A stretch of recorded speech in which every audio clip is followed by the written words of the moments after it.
Hello and welcome to Mind Shifters Radio. I'm Tim Hayes. I'm your host for the first hour. And today is August 20th, Wednesday, August 20th, 2025. As always, we're grateful to everyone who's joining us here today, whether you're listening live or through the archives, as we spend another couple of hours teaching and supporting people in using some of the most powerful, effective, efficient, and accessible tools I've ever encountered. These tools are available absolutely free through the tireless efforts of Dr. Michael and Jeanie Ryce on the website at whyagain.org.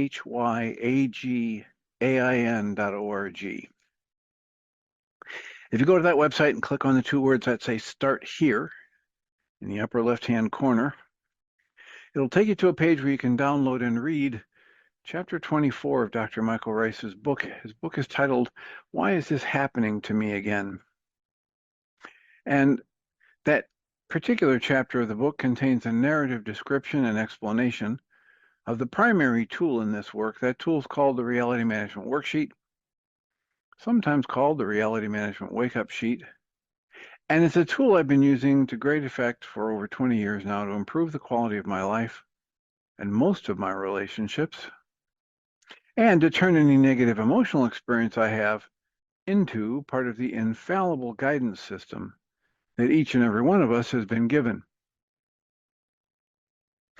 You can also download from that page the actual worksheet process itself. It's a simple PDF file. Click the link, download it, print it off, copy it as often as you'd like, and use it over and over again, absolutely free. You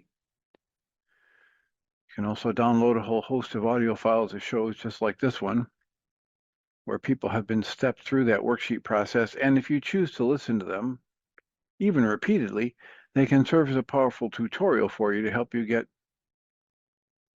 maximum benefit from these tools in the shortest amount of time possible. You can also go to your app store and type in the three words Heartland Aramaic Forgiveness. And if you choose to do that, before you're done typing the word forgiveness, you'll see the glowing heart icon.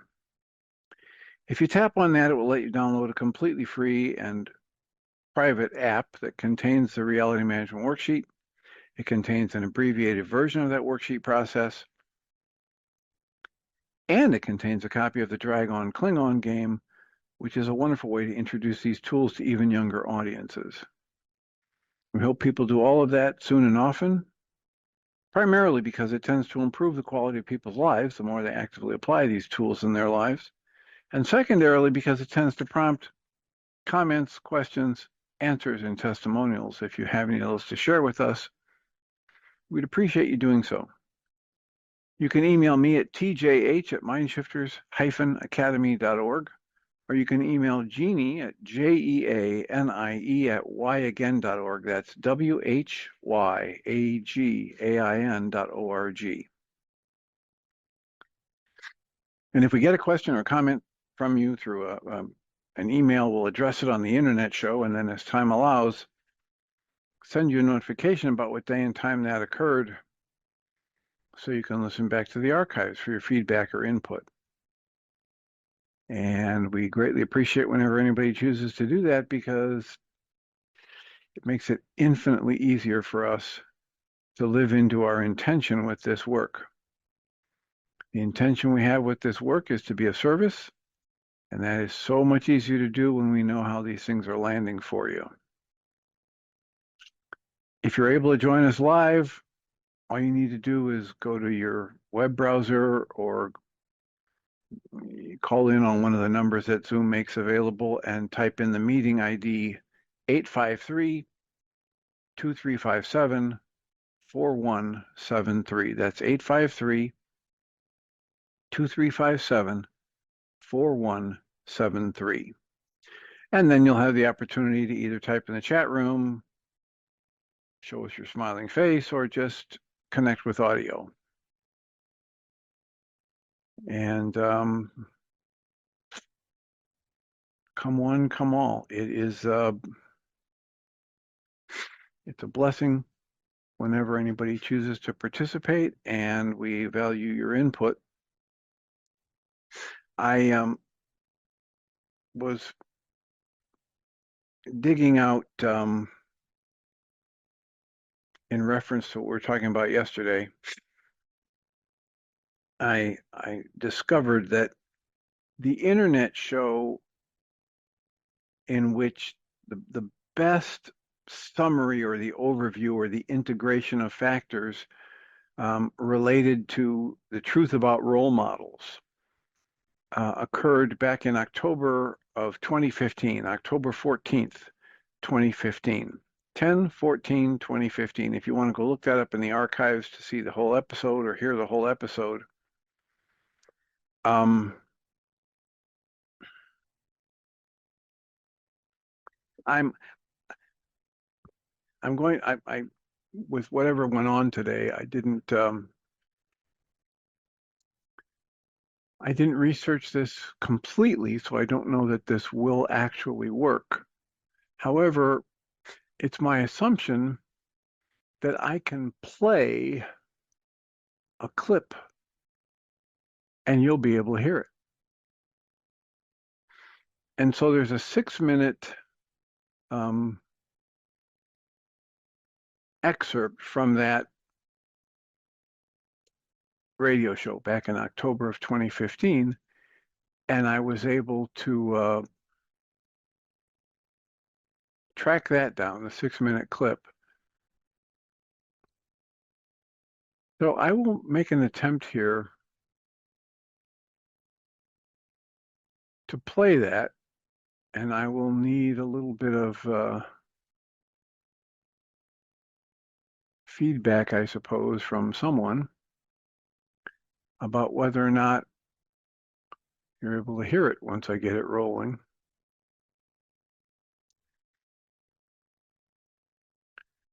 So it's on the audio library page of the mindshiftersacademy.org website, and it's titled The Truth About Role Models, excerpt from Mindshifter Radio. And the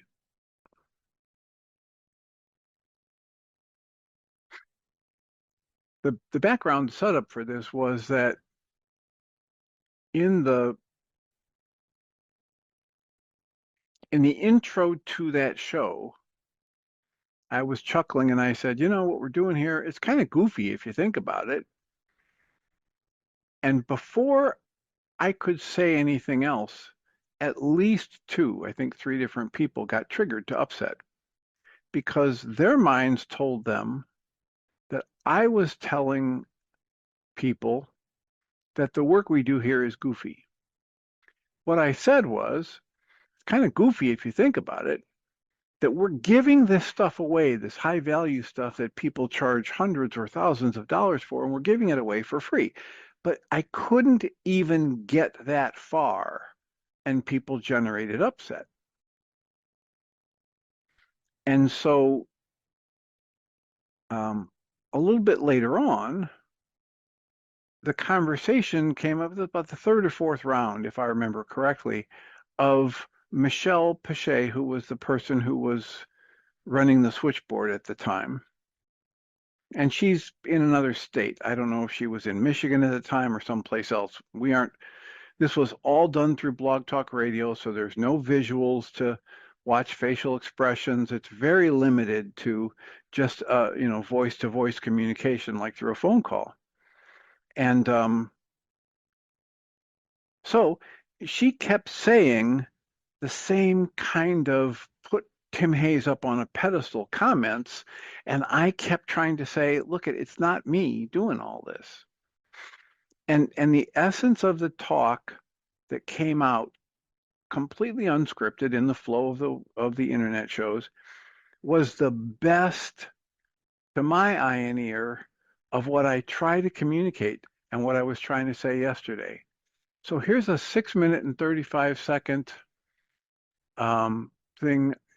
Can I get one of the three people whose images I can see right now to unmute and I will let you know. So Susan, let me know if you can hear this and what the Okay. volume is like. 3, 2, 1. Come on. The following is a short excerpt. Maybe a volume a little higher. Yeah, the volume may be a problem, so turn your own volumes up. Okay. This is a decidedly lower quality recording because it's back from Okay. 2015 and the Blog Talk Radio quality, etc. was. So I'm putting my volume at the top, and Okay. we'll just let this run for 6.5 minutes. Sounds good. Of Mindshifters Radio from Blog Good. Talk Radio. The show was recorded and aired on October 14th, 2015. You may download or listen to the entire episode in the archives at www.whyagain.org. Click on the Mindshifters Radio link and go to the archives for that date. All of our work is about the inside job. Everything, when I look out through my eyes, when I hear things through my ears, my mind wants to tell me that that's about the outside world. And only the tiniest fraction of what's hitting my senses is even registering in my mind. So it's not all about the outside world. It's about what's getting stirred up in me from those sights and sounds and physical sensations. And if it's anything unlike love, it just tells me, oh, Tim, you've got more work to do. Because, Tim, you said one time that your goal was to be of like mind with Christ. Your goal was to be loving and helpful and live up to the example your parents set for you in life. So if you're feeling angry, hurt, scared, frustrated, confused, shamed, or guilty, that must mean you're making an error.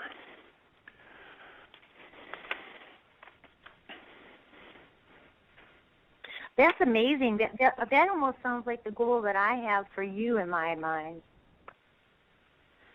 What would that be? Everything you just outlined, as far as your flawlessness. And now notice, she's saying my flawlessness, as though I possess a quality of flawlessness. And my memory serves, if my memory serves, this was probably the third, maybe the fourth time in that call. I'll go back and listen to the whole thing later to clarify.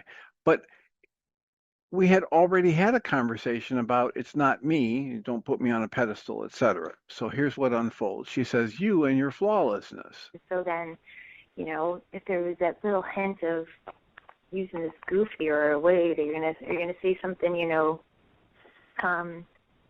negative, then that's what I realized. I have to cancel my goal for you to show up as flawless, perfect. Well, I've had people in the past tell me, oh, you're such a role model. And I say, that's missing the point dramatically. It's not about Dr. Tim. It's not about Michael Ryce. It's about the work. Thoughts? Comments?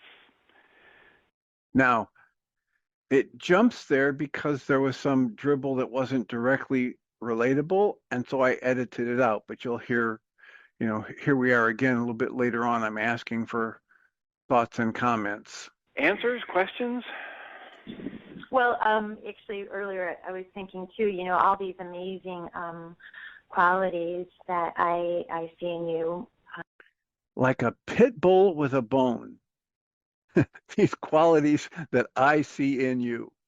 And how you role model and your insights and et cetera. That's because, I've got it. You can spot it if you got it. So I understand, it goes both ways, Jim. Okay, so try to look at it this way.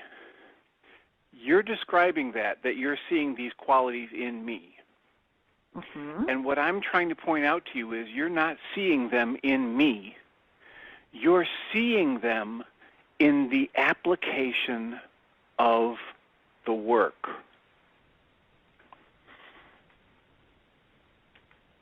Just breathe into this. Breathe into this. Watch any defensiveness that wants to come up. Watch any ego identification that wants to come up. Breathe into this. What you're seeing is not these qualities in me, because the me is the image in your head about Dr. Tim, the tall guy without hair who walks funny, who's got this degree, who's in Illinois, who's got some groups. That is the image in your head that we're calling the me. And what you're seeing is not qualities I have. What you're seeing is the power of principles that I can get access to when I submit to be taught by the power behind the principles. Just try to let that sink in. I don't know where this came from. I guarantee you it's got bits and pieces of Dale Allen Hoffman and Michael Ryce and Guy Finley woven through it. This is completely unscripted. It was coming out of, born out of what I was generating moments before that was frustration that here she comes again. And I had to calm my frustration down and take a breath and say, okay, help me say the right thing. And the way this unfolded, I still marvel at the way this flowed. Back that up just a little bit. Just breathe into this. Breathe into this. Watch any defensiveness that wants to come up. Watch any ego identification that wants to come up. Breathe into this. What you're seeing is not these qualities in me, because the me is the image in your head about Dr. Tim, the tall guy without hair who walks funny, who's got this degree, who's in Illinois, who's got some groups. That is the image in your head that we're calling the me. And what you're seeing is not qualities I have. What you're seeing is the power of principles that I can get access to when I submit to be taught by the power behind the principles. We don't master principles. No one's ever going to master love. No one's ever going to master compassion. These things are energies, these are potentials, these are webs or matrices of connection that go beyond anything that can be possessed.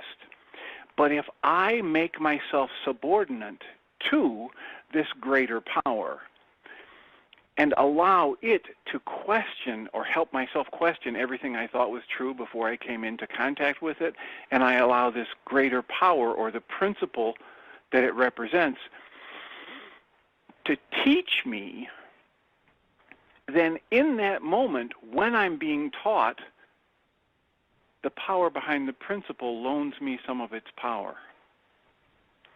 And I can stand in the flow temporarily in that presence moment. But it's not me, the image you have in your head of me, doing any of that. It's all of that me got busy and got out of the way so this other wonderful, beyond words, loving, inclusive, compassionate, creative, joyful energy can express in the presence moment. That's what you're getting. And then that other part of what you said is actually absolutely right. When that's happening and you've gotten enough of you out of the way, you can recognize it because you have access to the same principles and the same power behind the principles. You can learn from those same things just as I am learning from them in each moment. And just as that core I in me is the same as the core I in you, yes, then that resonance happens, and that's how you can recognize it, because it is who you are as well, because there is no separation.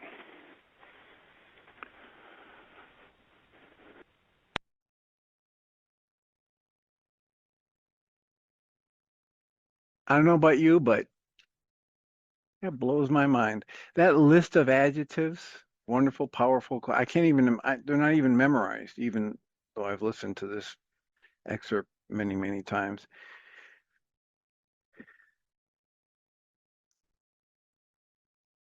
anybody who keeps asking will eventually be shown, right? Ask and you will receive. Knock and it shall be opened to you. This is not something, the best of the internet shows, I don't care whose they are, the best of them have not been thought out. They haven't been created with the conscious logical mind. They come from this flow of whatever you want to call it, spirit, insight, whatever. And so our efforts to think of ourselves as special or say the perfect right thing or any of that specialness stuff, it's just a trap. So thank you for that. I really appreciate you sharing that reflection. I'm working through this right now. It's really on the top of my healing crisis. So I just want to flesh out more because you're my reflection, so I want to flesh this out. So help me understand. I love what it said because if I heard what was being presented, we are all one, which I believe to be true. And when we get out of our own way, we get to tap into the flow of the nature of love, which is expressed as principalities of different energies, which could refer to as qualities. When we give our power away to another through role modeling, or in Michelle's case, in that she saw you as perfect, flawless, I believe was her word towards you. And she was giving that power to you, the image she created in her mind. What does that do? So it's actually, I'm just playing it on my mind as I'm sitting here. It feels as though, yeah, it's not plugging into its appropriate source because the qualities reside in the energy of God, of which we are. And if I unplug it from there and plug it into my image of other and specialness, then it's really not flowing correctly, number one, and probably not the power either. Does that make sense? I'm just trying to give You're trying to language. give a lot of words to it, and Yeah. I'm trying to follow you, and yet I don't want to go there, right? Okay. Yeah. I want to come back to explaining to you Yeah. the simple best guess that I have. I don't know. I don't know how Yeah. I don't know how the internet shows like that happen. Guy Finley on a regular basis, he'll do his talks and not all the time, but on a frequent basis, I don't know what I'm going to say when I get up here. I have an outline, have some idea, and Michael Ryce has said much the same thing. He had his first public teaching moment and he had it all scripted out because we all know Michael has this, massive intellect and he knows about science and philosophy and all. And he had it all mapped out and he got up there and he said it was a horrible, horrible mess. And he said that if he hadn't made the commitment to do another talk that afternoon, he would have walked away from teaching and never done it again. But he'd made the commitment and he had this whole thing scripted out and he didn't want a repeat of what happened in the morning. So he threw the script out and just went out there and winged it and, just talked from inspiration or whatever. And it went so well that it cemented his career. Mm-hmm. So rather than engage with the words that you were using, and because I can't even begin to repeat them, your mind's got all of this jargon and all of these labels for these words, and I don't know what you mean when you say light or love or anything Yeah. else. I will just explain to you how I have arrived at the place that those things have flown out of me at different times, flowed out of me at different times, um, and they've always happened when I've just been active, consciously in the background, saying in my own mind, show me, teach me, let me be a blessing, let me say something that's useful. and then not worrying about what happens next, not engaging the conscious logical mind to go searching through my own personal archives to determine what might be useful and then present it. Mm-hmm. And I don't know how that fits with all those words you just said, but in the middle of that, where I was talking about the power behind the principle, that little chunk comes directly from Guy Finley talk. Mm-hmm. But it's just a little chunk of all of that stuff that was flowing out and the list of adjectives and all that, that just still to this day, I marvel at. Did I say that? Did I know that Yeah. in 2015, 10 years ago? Yeah, So it's pretty how I profound. get there is I just keep trying to use the tools. I just keep asking to be taught, to be shown. And to be shown what? How to be a blessing to myself and others in this moment. Mm-hmm. And then Yeah, and then letting go of what happens. that's the piece right there. It's the idea of not struggling Mm-hmm. and not evaluating. So, and like I think I said in my notes yesterday, there it's in my notes, I hope I read it, that I'm putting myself in the place where I'm trying to do what the Course in Miracles asks us to do in lesson 164, whatever it was, and open the curtain in my practice by letting go of everything I think I want, my trifling treasures put away, and leaving a clean and open space for the Christ mind to come and offer me the salvation that can only come by aligning with that higher power. Mm-hmm. Now, when I spoke this little excerpt that we just listened to from 2015, I hadn't even read that lesson in the Course in Miracles. Michael would occasionally hint that he found the definition of forgiveness in only two places in the whole planet. Everybody's heard him go through that. But he did not, in the early years of my working with him, certainly not even 10 years ago, talk about where he found that and what that lesson was.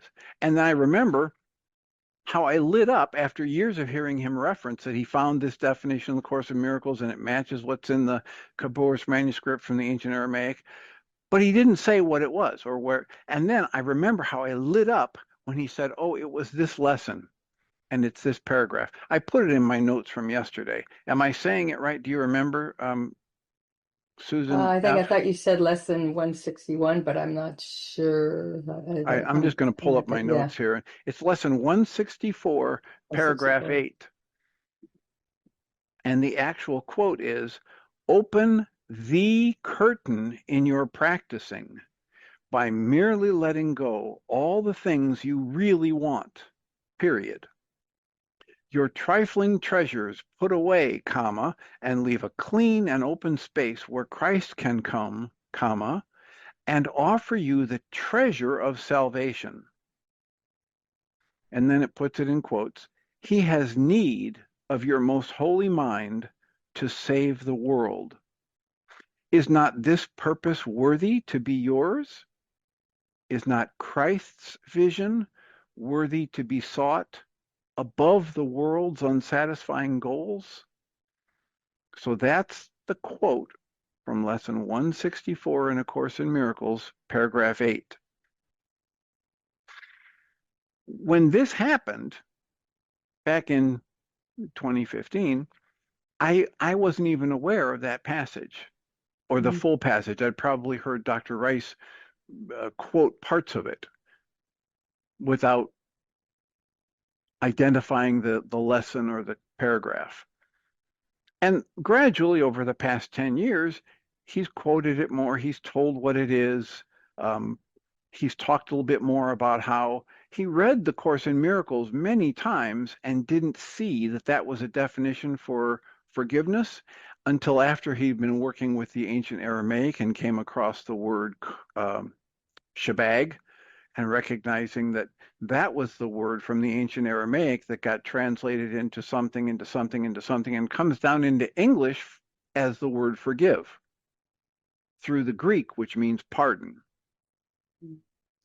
And when he had the Khaboris manuscript, ancient Aramaic definition of the word shabag, to cancel, to drop, to let go, and how that had been the original meaning for what we now call forgiveness, that the Greeks mean as pardoning. And then he thought, oh, wait, the next time he reads the Course in Miracles, there it is. There's what?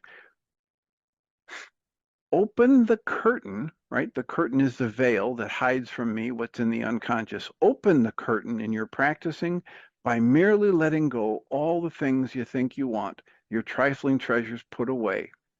He goes, my gosh, that's it.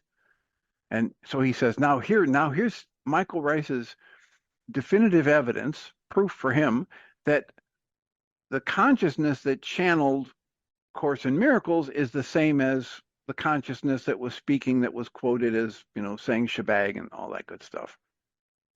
Truth of it, I don't care about the truth of it. What I care about is, how does it work when I apply it in my life? What results do I get when I'm sad, angry, scared, hurt, or frustrated, and I pull up with a nice deep breath and turn the focus inside and say, hey, show me how I'm creating this upset.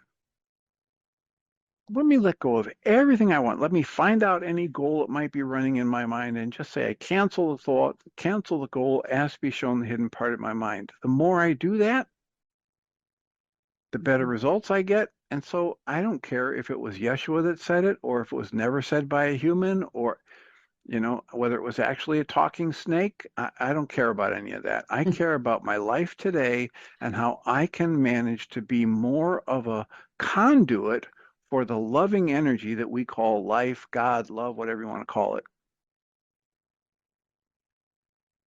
So I'll take a breath and I don't care, he says. I don't care about it. Clearly there's some energy there. What I do care about is, can I be a blessing to myself and others moment to moment when I become aware that I might not be? Yeah. Thank you.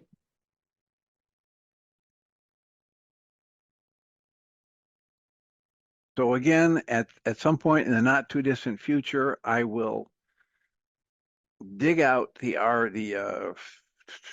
file, the audio file that I have from October 14th, 2015, and put it on the audio files page near the top of the page. So if people want to listen to that entire hour, they can. I was actually spent a little time this morning trying to research what's the best way that I might have available to me without having to spend money to turn the audio from that into a transcript so that I could read parts of it and highlight it. And so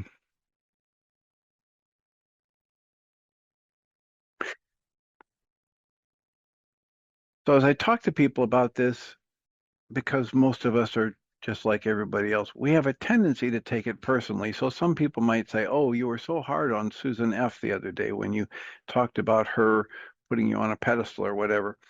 And this isn't about Susan F. It's not about me. It's about this pattern we have in our culture of elevating people to hero status, star status, godlike status, goddess status, and how unproductive it is, or actually how destructive it is. And we tried to talk about a couple different ways yesterday that it might be destructive, and that is so one way is, when I put somebody else up on a pedestal, I have to generate this emotional energy of reverence or devotion or whatever. And so now I'm adding a powerful emotional energy source to a false belief that I'm separate from them, or that they're better than me, or I'm worse than them, or vice versa. So that might be one of the dynamics that makes putting people on a pedestal or calling the person the role model. and that makes it destructive. So, but at the same time I say that, I want to acknowledge that I teach most of what I teach by how I live. So through this dynamic of role modeling, right? I am modeling for someone whenever I do something. If they want to pay attention, there's a model they could follow. The point I'm trying to make is it's not me that's doing that that's so worthy of following. It's the behavior or the use of the tools that's worthy of replicating. Because when a person does a behavior or says something, what they do and what they say is not their essence. And as I tried to point out yesterday, it's a real solid bet that anybody you hear or see who's doing something that you like or you think is positive or you would like to emulate, they don't always act that way. They have clay feet. They have their issues. They have their own work to do. They have their blind spots. They're working with a 9-bit mind. It might have a little bit more intellectual capacity than yours, or a little bit more organizational skills than yours, or a little bit more creativity than yours. But it's just a little tool. And their mind, their brain, and their history is not their essence as a person.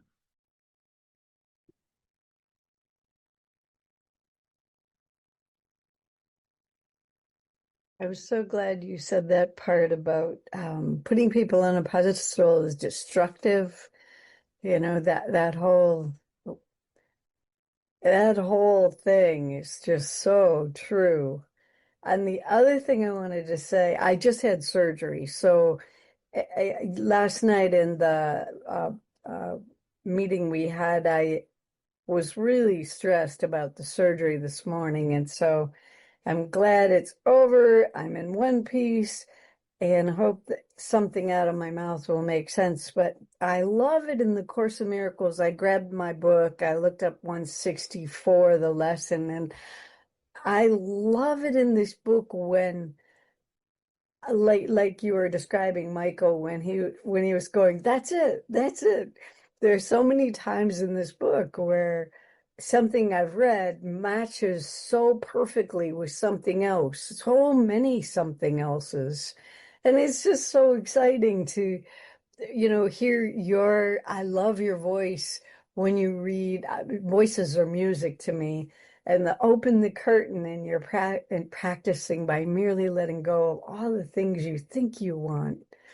Your trifling treasures put away and leave a clean and open space within your mind where Christ can come and offer you the treasure of salvation. These words, they're just, sometimes literally I launch. You know how Guy Finley says, hey, if I come out of my chair, I promise I won't hurt anything. Yeah. That energy that comes through you that really brings you right out of your chair. It's so beautiful. Thank you for rereading that. Thank you for playing the recording. I didn't get on for the whole thing. I got on as soon as I Yeah. got. Well, Sally, that little recording is only 6 minutes long and it's available. It's already up on the mindshiftersacademy.org website on the audio library page. I almost said educational material, but it's on the audio library page and it's like 3/4 of the way down that list. Eventually, I'll track down the full hour audio from October 14th of 2015 and put it on that page at the top, and I'll put the excerpt right next to it so that the excerpt and the full audio will be there for people if they want to go back and, but it, not but, and one of the things that's so lovely for me in that is how it's one of the many examples that have happened over the 14 and a half years of doing this internet show where I start talking and I stop and I take a breath and I go, I wonder if I've been making sense. I don't really, I have a little snippet. I mentioned something here. I mentioned, Another one that was just that went for the better part of the whole hour was December 30th of that year of 2015. And it's one of those shows that I promote for people to say, if you want to know what this work's about, here's a good summary. And it just unfolded because nobody raised a hand on in the phone queue, and I just had to fill the hour. And some constellation of factors of things I'd been reading in the way of mastery, or things that Michael had been saying, or things that Dale Allen Hoffman had been. Because I think we had Dale in India, in Illinois, in 2014. And it was just all kind of swirling, and it came together in that one show, at least at that point in time, better than it had ever come together before. Nice. It's nice when it's recorded. That's happened to me so many times. And it's And very the recorder wasn't on? no.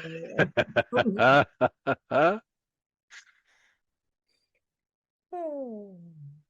Well, so did the surgery go as good or better than expected? I hope so. I hope so. I was a gymnast early in my life, and I used to fly through the air and go bong onto the mat. And over the time, the impact on my spine and my knees was pretty substantial. So today I had a nerve block. It wasn't anything major, but it still did need to be a surgical procedure because the location of the nerve block was such that it would have been too painful to do without anesthesia. So I'm very hopeful that this gives me the relief so that I can keep doing the physical therapy and all of the things I do to stay strong. Thank you for asking. Well, from your mouth to the creator's ears, and I hold the same hopes for you.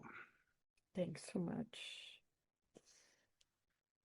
Mm-hmm. So how much of it were you on the support group last night? I was Okay, and how much were you on for? about half, first half toward the beginning. Okay. Well, that was a doozy of a support group. In what way, or shall I just listen? Well, to listen, you'd have to ask me to send you a copy of it, but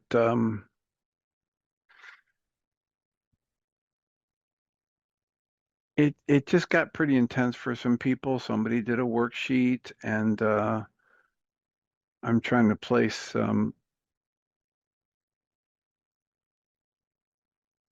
all I remember is when I left at the end of it, I felt like, wow, I got to go. I rarely go back and listen to the support group audios again because it's, 2.5 hours.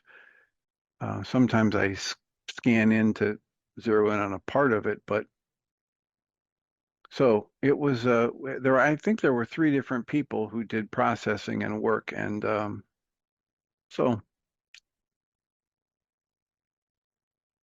and then there was a worksheet that was done. So, Thanks. Yeah, I stayed as long as I could, and then my back was, I just had to go lay down. But well, I better. hope that procedure is quite beneficial for you. Thank you so much. Thank you so much. I just love this work. Thank you so much for your voice and your willingness to show up for all of us. It's really a blessing in so many ways. What have we been doing on this hour prior? I was just talking, Okay.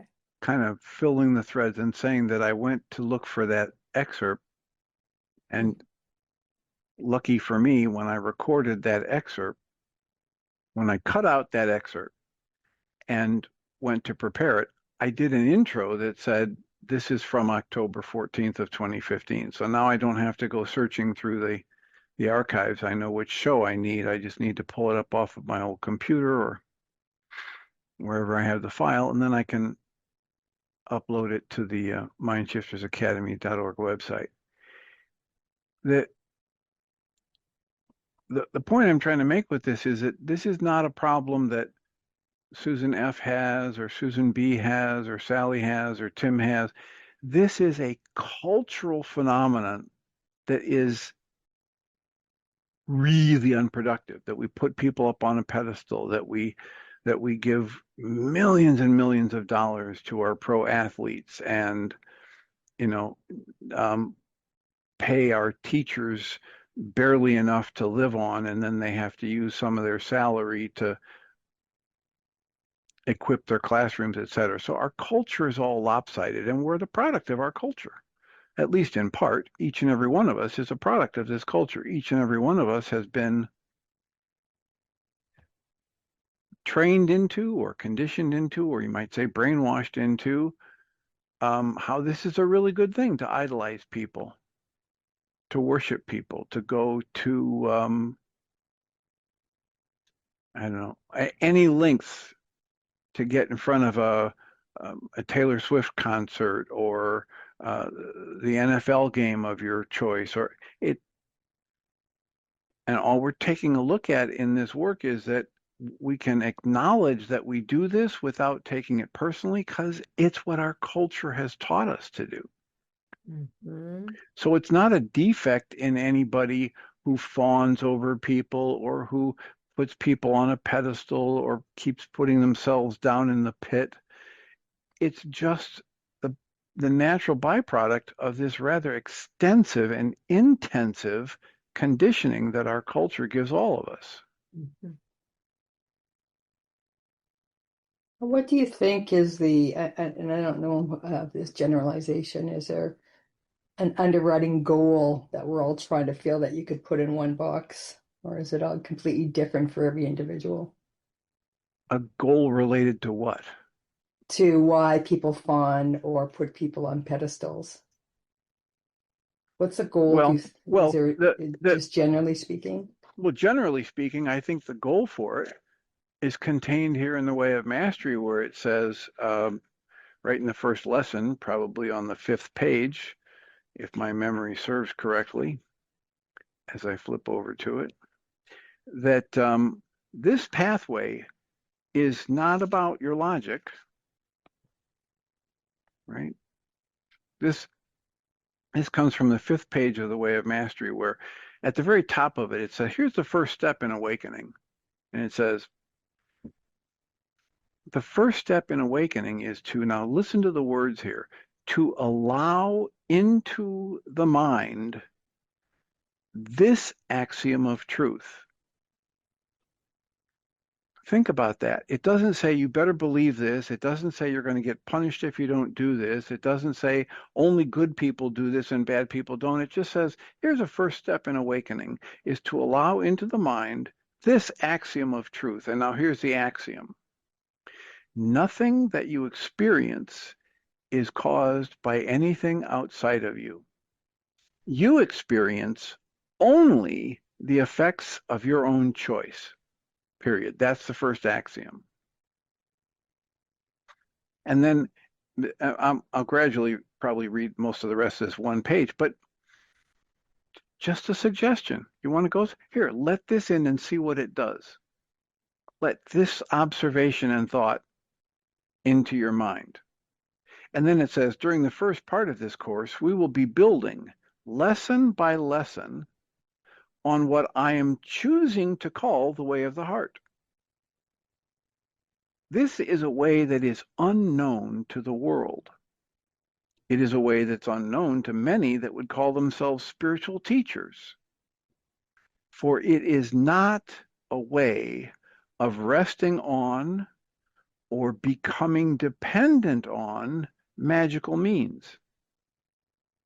It is rather that pathway which cultivates within you. It doesn't demand of you. It doesn't, crush you if you don't, it doesn't mold you. It just cultivates within you the decision to turn your attention upon your own mind and your own behavior. Well, isn't that exactly the opposite of what our culture teaches us? Yeah. What are you upset about? Who's made you angry? Who betrayed you? Who offended you? And scan the outside environment when there's an upset going on to figure out who you need to run away from, who you need to attack, who you need to bribe, who you need to seduce to get them to change. That's what our culture teaches. Here's the opposite of our culture in this paragraph. This pathway cultivates within you the decision to turn your attention upon your own mind, turn your attention upon your own behavior, upon what is true and real for you moment to moment, to study it, to consider it, to feel it, to breathe the light of capital S spirit through it. You might hear about Michael Ryce and his trend lately to come back to, let the breath do this work, etc. And to constantly retrain the mind. What do you want to retrain your mind to? So that it assumes complete responsibility in each moment. Now, hold on, Susan F., because the answer to your question hasn't shown up yet, right? But your question is, what do you think is the motivation for the specialness and this and that?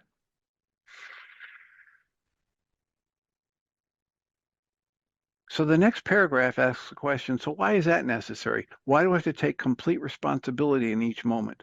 Why do I have to understand the actions of my own mind? Why do I have to turn the focus inside? Because without it, there can be no peace. Mm-hmm. Without it, you cannot transcend the false identifications that you have chosen. You cannot come to the point where you say to yourself, quote, But you need to come to the point. I have done this myself. I did it. I must correct it. No one is to blame. The world is innocent, close quotes.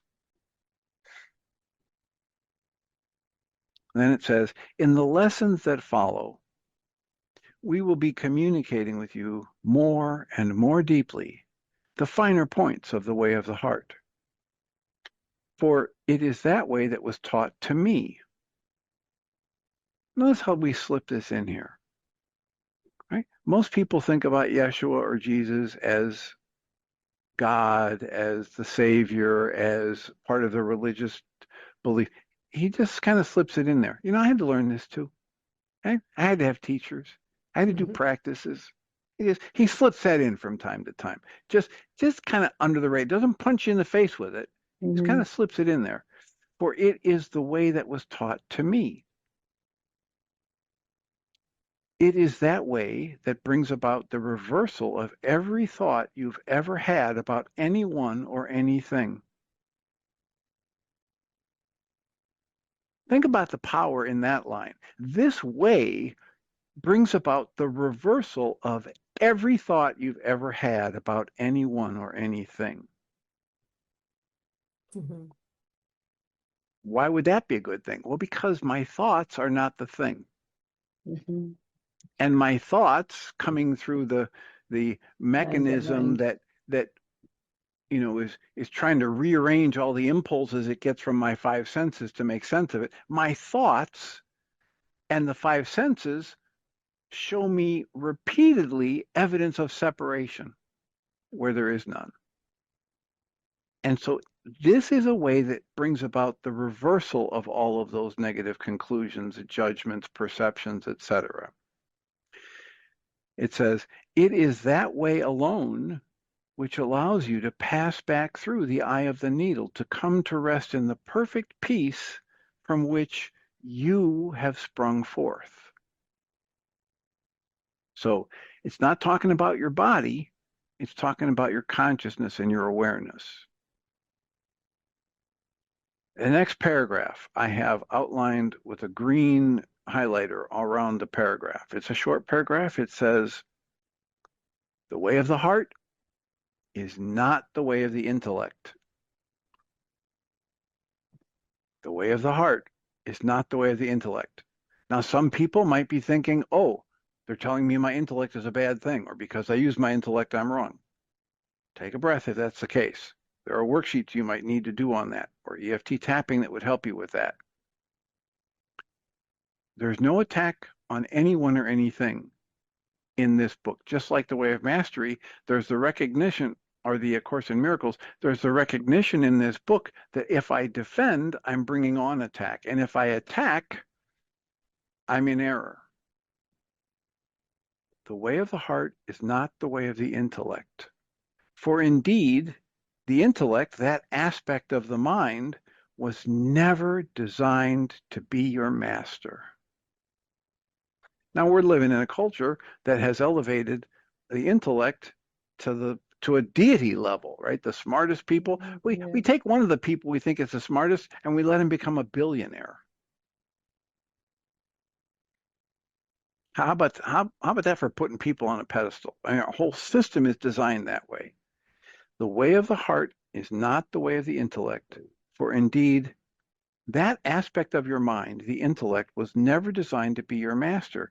It was designed to be the humble, and if you will pardon the expression, very simple, they use the word stupid, servant of the awakened heart.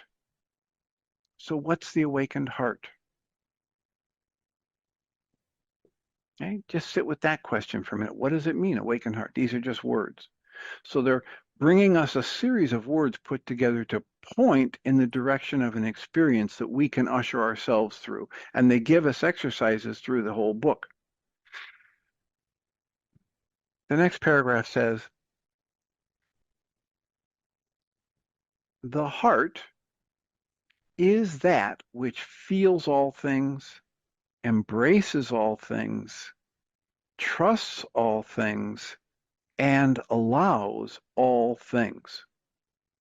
Now that series of descriptions is woven through this book and applied to things like love and the heart and God. So clearly they're not talking about a physical organ inside a human body when they say the heart, right? They're talking about kind of an epicenter of your being. The heart is that in which the soul rests eternally. The heart is that which is beyond space and time and is that spark of light in the mind of God. Again, a bunch of words, but helping you see we're not talking about a muscle organ in a human body. And that spark of light in the mind of God is called Christ. Only in that will you find the peace that you seek. Now here's the last paragraph, the thing that made me jump to the book when Susan F. said, why do you think it is that people, the next paragraph reads, you will discover that the pathway of awakening is not a pathway of avoidance, but a pathway of truthfulness, capital T truthfulness, a pathway of recognizing actuality, capital T truth for just what it is, in allowance and acceptance and surrender to the flow of energy, a flow of life. It is not a pathway of accomplishment and pride, but a pathway of releasing from the consciousness every hope and every wish to be special, or to see yourself as having made progress so that you can pound a fist upon the chest and spread the tail feathers. It is a transcendence of the hope of somehow getting God's attention so that he will look upon you and say, quote, oh, you've been such a good person. Yes, we will allow you into the kingdom now, close quotes. Thank you. This pathway is a way in which you will come to cultivate. And then it has a couple hyphens. It says, regardless of your inner experience or degree of awakening. Mhm. Mhm. Regardless of your inner experience or your degree of awakening, this pathway will help you cultivate the willingness and the art of returning to the simplicity of empty-headedness and not knowingness, and returning to that with every breath. Mhm. It is a way of life in which all things and all events become an aspect of your meditation and your prayer, until there is established once again within you the capital T truth that is always true. And then here's a little summary statement of that truth. Not my will, but thine be done. For of myself, I do nothing, but the Father does all things through me.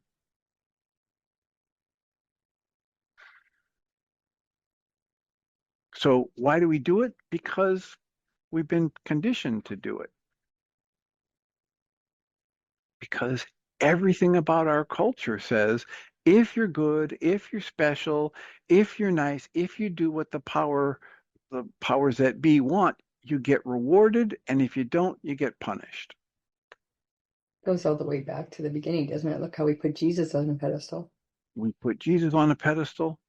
We put the Adam and Eve in the pit. Mhm. And and in that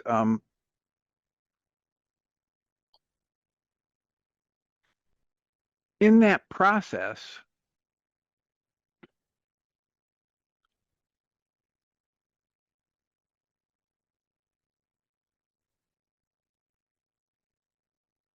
well, my mind went in too many different directions to finish that thought coherently. So, you know, e- everything about the biblical stories that people want to hang their hat on and believe to be true, it might just have been that it was written by people who had an understanding that these were just metaphors and stories and myth. And as Joseph Campbell would point out, a myth doesn't mean today. The original meaning of the word myth wasn't what it is today. Today, if we say, oh, that's just a myth, we dismiss it as something that's completely untrue and irrelevant. Whereas people like Joseph Campbell that study this say, what if the concept of a myth is just a story or an image that points to or can contain more truth than a simple literal statement can contain?